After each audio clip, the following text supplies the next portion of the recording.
ჩათვალეთ, რომ ჩემი დაწერილი ასე გამოეხმაურა პარლამენტის ვიცე-სპიკერი მურმან დუმბაძე ემსახურა საქართველოს Facebook-ის ოფიციალურ გვერდზე გამოქვეყნებულ სტატუსს, რომელიც მაცნეს კორესპონდენტის პროფესიონალიზმს ეჭქვეშ აყენებს. ავტორის გაღიზიანება მაცნეს ჟურნალისტის მიერ ავთანდილ ბერიძის მისამართით დასმულმა კითხვამ გამოიწვია, რომელიც ინკოგნიტო ავტორს უადგილოდ ეჩვენა. თემის დეტალები სულხან მესხიძის სიუჟეტში. ტელიარხი 25 ჟურნალისტების გამკვირვებია. 23 მარტს გმირთა საფლავებზე ვიყავით გასულები და შორი ახლო უმაღლესი საბჭოს თავმჯდომარესთან მოვიდნენ ინტერვიუს ჩამოსართმევად. კითხვა როგორ ჩამოაყალიბეს თუ იცით? ინტერნეტ სივრცეში ვრცელდება მამული ჟღენტის პროკურატურაში დაბარების თემაო და თქვენ რა კომენტარს გააკეთებთო? იმენა გადავბჟირდი. თუ სხვა რაიმეს კითხვა სურთ, ჯერ ამხელა დონის ღონისძიება რომაა და მთელი ბათუმის გადარჩენისთვის დაღუპულებს იხსენებს, ჯერ იმაზე უნდა ჰკითხონ. და პახოდუ მერე. ნუ მოკლედ რა, მაგენი უკვე გადატრენინგებასაც აღარ ექვემდებარებიან.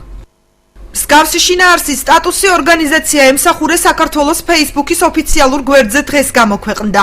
ორგანიზაციის დამფუძნებელი მურმან დუმბაძე აცხადებს, რომ საიტზე გამოქვეყნებული სტატუსი საყვედური შემცველი იყო. ვინ არის აღნიშნული გვერდის ადმინისტრატორი საქართველოს პარლამენტის ვიცე-სპიკერი არ აკონკრეტებს. აი აქ რაც ვრცელდება, ჩაწერეთ რომ მე ვარ მურმან დუმბაძე. არავითარი საფასხურსგებლო აქ არ არის. პირიქით, ეს არის ჩევა ჟურნალისტებს, რომ უფრო მეტი კომპეტენტურად მოიქცენ, როცა აი ასეთ თავშეყრის ადგილებზე შეკითხვებს იძლევიან. ემსახურე საქართველოს ოფიციალურ გვერდზე გამოქვეყნებული სტატუსის შესახებ ორგანიზაციის თავმჯდომარე ავთანდილ ბერიძემ ჩვენგან შეიტყო. რეგიონის პირველი კანონმდებელი აცხადებს, რომ აღნიშნულ გვერდზე წარსულში გაკეთებულ კომენტარებს ეთანხმებოდა. სერიოზულად ფიქრობთ, რომ აჭარის უმაღლესი საბჭოს თავმჯდომარე შესაძლებელია რომელიმე გვერდის ადმინისტრატორი იყოს? ამავე გვერდიდან გავრცელებულ კომენტარებს თქვენ როგორ შეაფასებთ? რას ფიქრობთ ჟურნალისტის მისამართი? რამდენჯერმე გავეცანი, ადრე დღეს არ გავცნობილი ვარ, არ ვიცი. ადრე გავეცანი და მიუღებელი ჩემთვის არაფერი არ იყო ადრე.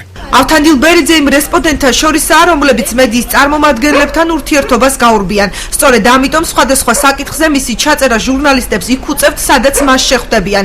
აცხადებს ტელეარხი 25-ის ჟურნალისტი ნინო ხარშილაძე.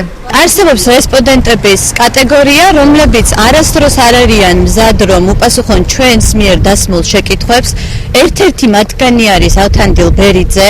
ერთი პერიოდი, ანუ ყველა მედია საშუალება გადმოსცემდა ავთანდილ ბერიძის შესახებ ინფორმაციას და რაღაც პერიოდის შემდეგ ეს ადამიანი საერთოდ გაქრა მედია სივრციდან, თუმცა გუშინ გავწმუნდი, რომ ავთანდილ ბერიძე დაბრუნდა, რეაბილიტირებული, უფრო აგრესიული და უფრო მეტად ორიენტირებული ჟურნალისტების დამცირებაზე. ნებისმიერი ხელისუფლების პირობებში 25 არხის მიერ დასმული შეკითხვები საჯარო მოხელეებს დისკომფორტს უქმნიდა, ამბობს საინფორმაციო გამოშვება მაცნეს მთავარი რედაქტორი.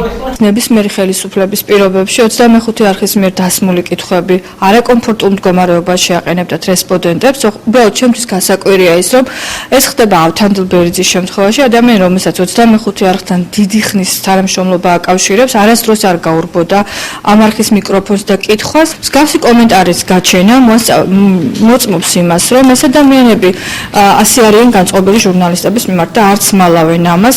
მე ვფიქრობ, ეს ახალისებს ჟურნალისტებისადმი ამგვარ დამოკიდებულებას. ავთანდილ ბერიძის გაღიზიანება გუშინ მაცნეს ჟურნალისტის მიერ დასმულმა კითხვამ გამოიწვია, რომელიც საკრებულოს წევრის კოალიცია ქართული ოცნების წარმომადგენლის მამული ჟღენტის დაკავების ფაქტს ეხებოდა.